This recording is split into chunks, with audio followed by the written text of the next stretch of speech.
बात समझनी है।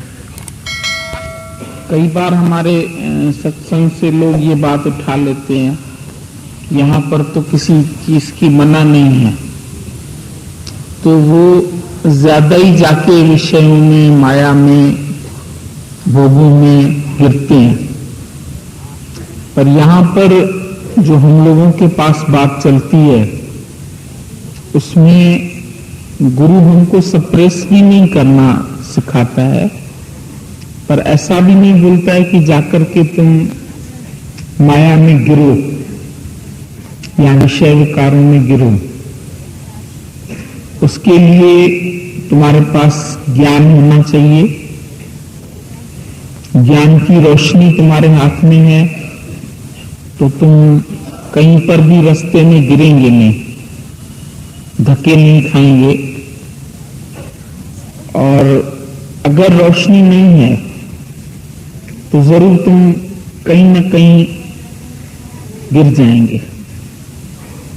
तो पहली बात है, तुम्हारे हाथ में ज्ञान की रोशनी हो।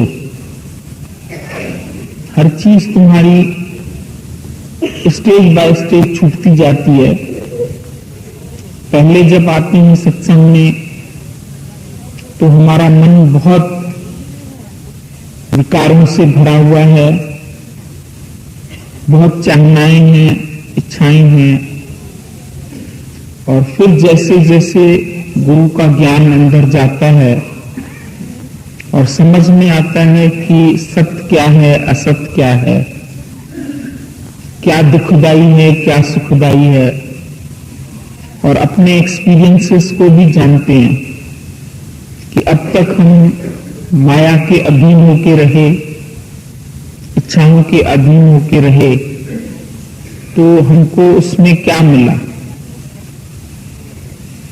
तो अपना अंदर का वैराग्य पैदा हो जाता है और फिर एक एक चाह हमारी सच को जान के अपने आप छूटती जाती है। इसको हमारे दादा ने बोला विलिंग रिनंसिएशन। विलिंग रिनंसिएशन इसलिए बोला कि सहज त्याग है। जैसे सन्यासी है, वो अपने आप को जबरदस्ती रोकते हैं बिना ज्ञान के। कोई मास्टर नहीं मिला, शास्त्र पढ़ लिए और जैसे शास्त्र में लिखा है कि स्त्री दुखदाई है, धन दुखदाई है, ऐसा जगत में माया में बहुत दुख है, तो जैसे छोड़ के चले गए, तो उसको हम लोग बोलते हैं हठ योग से किसी भी चीज को छोड़ना।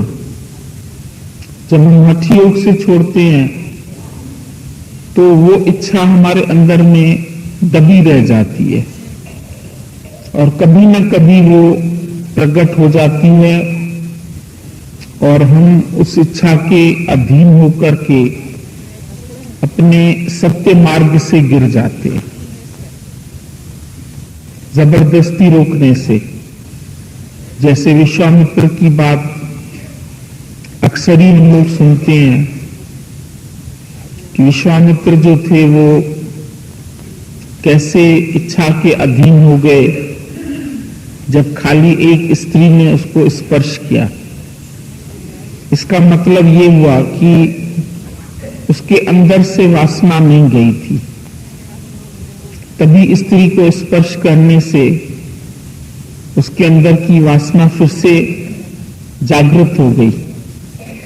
जैसे ऊपर से राख आ जाती है और अंगारा दिखाई नहीं देता है, लेकिन फिर हवा लगती है और राख उड़ जाती है तो अंदर से अंगारा दिखाई देता है।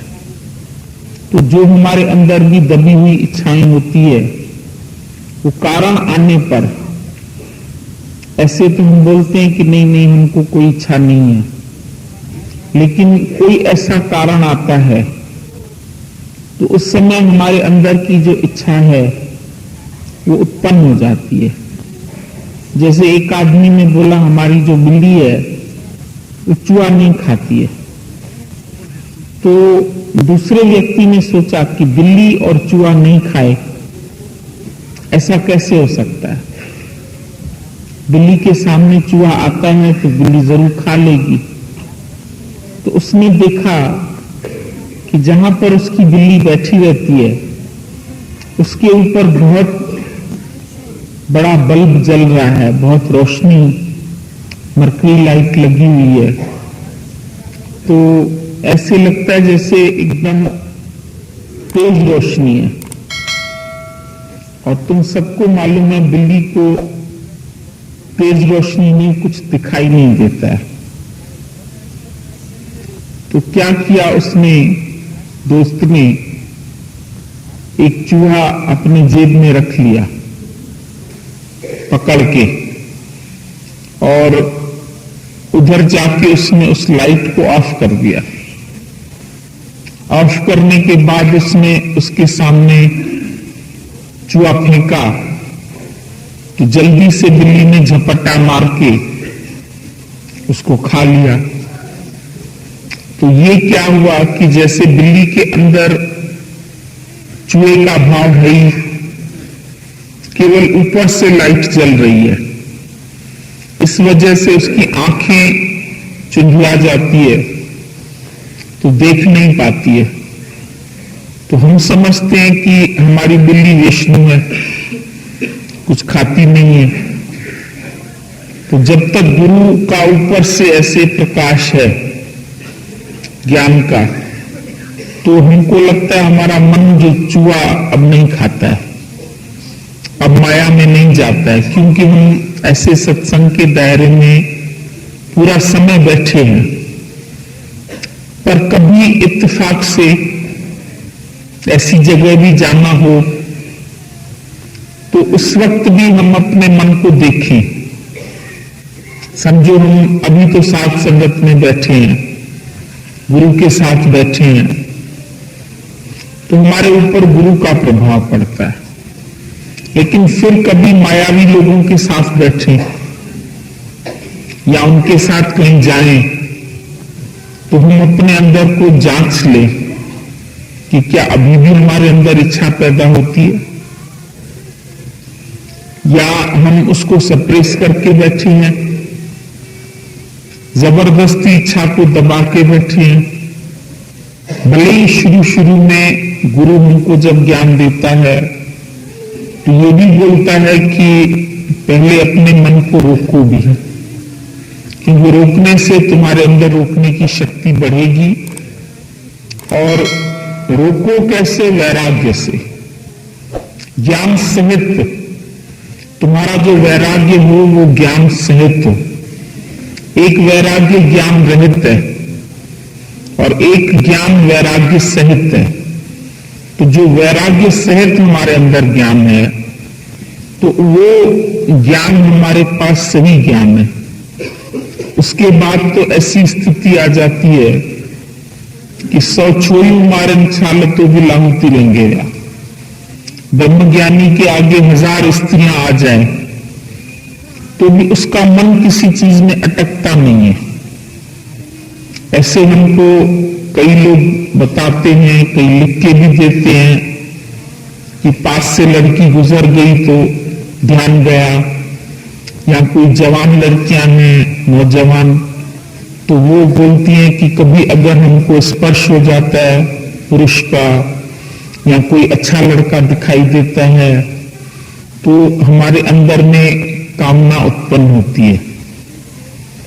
तो ये एक मन की सहज गति है कि विकार उसके अंदर है, लेकिन गुरु हमको हिम्मत देता है फिर कि अगर ऐसा विचार आया भी तो कोई बड़ी बात नहीं है, फिर तुम्हारे पास ज्ञान है, तुम उस ज्ञान के तलवार से अपने विकारों को काटो। गीता में भगवान ने बोला है ज्ञान अग्नि है, ज्ञान अग्नि दग्ध कर्म। ज्ञान तलवार है जिससे हम विकार काट सकते हैं। ज्ञान रोशनी है जो हमारे अज्ञान का अंधेरा दूर करता है। ज्ञान नौका है जिसमें चढ़ के हम भव सागर पार हो जाते हैं। तो जो भी बात तुम्हारी है वो ज्ञान सहित है। हम लोगों को भी जैसे सत्संग में आगे बढ़े थे तो कई लोग बोलते थे भाई ये तो ज्ञान ऐसा है लंबी खजूर, चढ़े तो चाखे प्रेम रस और गिरे तो चकनाचूर। तो इसमें तो तुमको बहुत संभाल के जाना चाहिए। बहुत बड़े बड़े ऋषि मुनि गिर गए और आप लोग बोलते हैं हमारा ब्रह्म ज्ञान ऐसे है और हमारे अंदर में कोई कामना नहीं है, कोई वासना नहीं है, कोई इच्छा नहीं है। तो इसके लिए तो जंगल में जाकर के ऋषि मुनि इतनी तपस्याएं करते हैं, तब भी उनका मन पूरी तरह से कंट्रोल नहीं होता है। और आप तो बैठे ही संसार के बीच में हो, तो ऐसे कैसे मान लिया जाए कि आपके अंदर में इच्छा या वासना नहीं होती है। तो हम उनको बोलते थे कि उनको गुरु पूरा नहीं मिला। उन्होंने शास्त्र भले ही पढ़े, अभ्यास किया, वैराग के लिए उन्होंने अपने आप को दबाया। स्त्री दुखदाई है, स्त्री नांगन है, स्त्री ऐसे है, स्त्री ऐसे है, लेकिन स्त्री तो है, लेकिन भगवान का भाव तो नहीं हुआ उसमें। पर जब भगवान का भाव आ जाएगा तो स्त्री और पुरुष